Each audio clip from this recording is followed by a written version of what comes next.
James, should we start with the mea culpa from Rishi Sunak? He came out, he apologised, he wants to move on, and of course we will all be talking about his manifesto launch today, and we're told to expect the third 2p cut to national insurance in a year. Didn't work the last two times. Can it swing it for him this time? Well, I think it's going to be unlikely, unfortunately. I think the key thing, though, of course, is making yourself economically credible. So I think there's going to be some disappointment from what I can already pick up from the Conservatives right now, which is that they wanted to have a big economic offer. But I think that the Tory High Command, Jeremy Hunt and Rishi Sunak, think that this is the best way of trying to balance out having tax cuts that they want to see, but with also having spending that people want to have on different public services. So it's going to be some of an offer, but I think it's probably going to be the story of Rishi Sunak's premiership, arguably, which is too little, too late. Yeah, Kathleen, Sunak, should he even? Kathleen, I said, sorry. Sorry, we're having a problem. All right, well, not okay. Thank you, there's Kathleen there. Kathleen, Sunak, should he even be delivering a manifesto for the Conservatives today after his D-Day faux pas?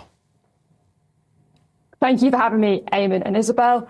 As Labour-list readers will tell you, I've never seen a campaign like this. It's just disaster after disaster. This is very last-minute Larry, desperate Dan stuff at this stage. I can't believe it's only a few weeks to go and we're really looking at a Conservative wipeout.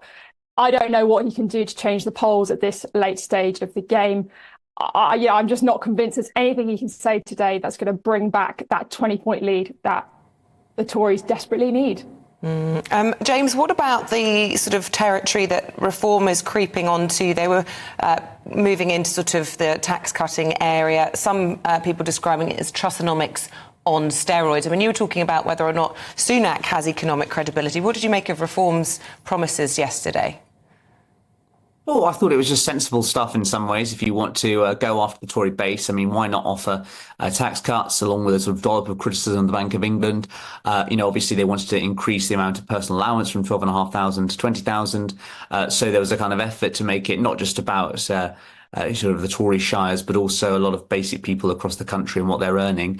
I thought it was interesting stuff, some of it, and I think a lot of it would have appealed to certain MPs on the right of the Tory party. But I do think that people will be voting Reform not so much for their economic policies, but rather their social ones, and particularly immigration. So I thought it was, it was interesting to hear what they had to say. But I thought the most striking moment for me was, Nigel Farage using it to launch an attack on the polling companies. And I think, using this election by proxy and things like the economy and the economic manifesto for Reform are actually going to be other different issues which define this campaign. And as I say, immigration will be Reform's big one. So I think that while it was interesting to see it, I don't think anyone seriously thinks that Reform's going to be running the economy on the 5th of July next month.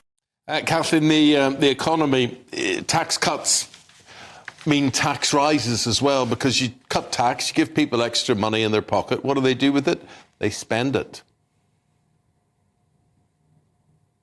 On Thursday, when Labour launched their manifesto, that they've told us is fully costed, and we'll be seeing exactly what Labour's plan for the economy is. But we've had 14 years of Conservative mismanagement, as your speaker originally said, as Sam said this morning to your viewers.